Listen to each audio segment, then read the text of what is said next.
ሰዓት ዓለም እየተቀየረች ነው። ስልክና ኢንተርኔት ብቻ በመጠቀም ራሳቸውን በየቀኑ የሚቀይሩ ሰዎች ቁጥራቸው እየበዛ ነው። ከቀን ወደ ቀን በጣም ኢን ሚሊየንስ የሚሆኑ ሰዎች ስልክና ኢንተርኔት ብቻ በመጠቀም ራሳቸውን የሚቀይሩ ሰዎች ቁጥራቸው በየቀኑ እየጨመረ ነው። ይህንን ቪዲዮ የምታዩት አንተ አንቺስ ራሳችሁን እየቀየራችሁ ነው? ይሄ ቻናል ዋና ዓላማው የተከፈተበት መንገድ ብዙዎቻችን ጊዜያችንን የምናጠፋው ስልካችን ላይ እና ቲክቶክን በማየት ብቻ ነው።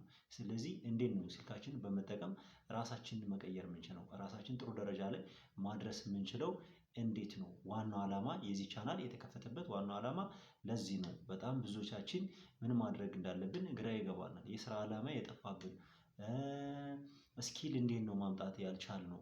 የስኪል መንገድ የጠፋብን ሰዎች በጣም ብዙዎቻችን ነን፣ ግራ የገባን ማለት ነው። መለወጥ እንፈልጋለን ግን ለውጥ እንዴት እንደሆነ ግራ የገባን እና በዚህ ቻናል ይህንን አዳዲስ የሆኑ ነገሮችን ማንም አሳይቷችሁ የማያውቀውን ነገር ሙሉ በሙሉ አሳያችኋለሁ። ሙሉ በሙሉ ማለት ነው። ምንም ሳይቀር ማለት ነው። ምንም ሳይቀር እኔ እያደረኩ የነበርኩትን ማለት ነው። በህይወቴ በጣም ብዙ ነገሮችን አድርጌያለሁ። ብዙ መንገዶችን አልፌያለሁ። ግን አሁን ወደዚህ የመጣሁበት መንገድ የሰው ልጅ የኔን ህይወት እኔ ራሴን እንደቀየርኩት እንዴት ነው የሰው ልጅ ራሱን መቀየር የሚችለው? መቀየር ይቻላል አይቻልም የሚለውን ማለት ነው። ስለዚህ የሰው ልጅ ማንኛውም ሰው ራሱን መቀየር ይችላል። ግን ችግራችን ምንድነው? ይሄንን ነገር ነገ እናደርገዋለን፣ ከነገ ወዲያ እናደርገዋለን፣ ነገ እናደርገዋለን እያልን እናወራለን ግን አናደርግም።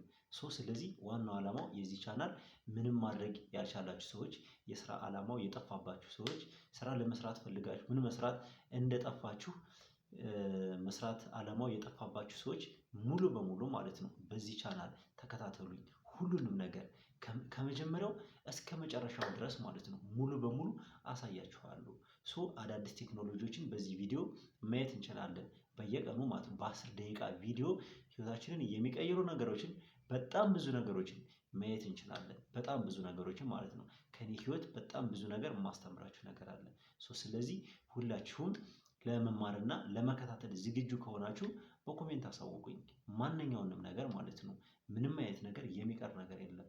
ችግራችንን እንዴት መቅረፍ እንደምንችል የስራ ቢዝነስ በትንሽ ነገር ከዜሮ ተነስተን እንዴት ነው ራሳችንን ማሳደግ የምንችለው? እኔ ዩኒቨርሲቲ እያለሁ ራሱ ሳደርግ የነበርኩትን ነገር ሙሉ በሙሉ አሳያችኋለሁ። ሙሉ በሙሉ ማለት ነው። ዩኒቨርሲቲ ተማሪ ሆኜ ማለት ነው። ጓደኞቼ ሲስቁብኝ፣ እኔ የሆነ ቦታ የሆነ ነገር ለማድረግ ስሄድ የኔ ጓደኞች ሲስቁብኝ የነበሩትን ሙሉ በሙሉ ማለት ነው ሙሉ በሙሉ ቪዲዮን አሳያችኋለሁ። ስለዚህ ይሄ ቪዲዮ ተመችቷችኋል አልተመቻችሁም? ሁላችሁም እስኪ ይሄን ቪዲዮ የምታዩ ሰዎች ኮሜንት ላይ አሳውቁኝ እና ደግሞ በዚህ ቪዲዮ ጥሩ ጥሩ ነገር ማግኘት የምትፈልጉ ከሆነ ይህንን ቪዲዮ የምታዩ ሰዎች ሰብስክራይበር፣ ኮሜንት፣ ላይክ፣ ሼር በማድረግ ሁላችሁም ተባበሩኝ። አዲስ አካውንት ነው ዲጂታል 10x በሚል መጥቻለሁ። አዲስ ቪዲዮ ማለት ነው። አዲስ ነገር ይዤላችሁ እመጣለሁኝ። ለእናንተ የሚጠቅመውን ነገር ማለት ነው። ማንም አሳይቷችሁ የማያውቀውን ነገር ከማንም አግኝታችሁ የማታውቁትን ነገር ሙሉ በሙሉ አሳያችኋለሁ። ስለተከታተላችሁኝ አመሰግናለሁ። ለቀጣይ ቪዲዮ በአዲስ እንገናኛለን። ሁላችሁም እስከዛው ድረስ ሰላም ቆዩ።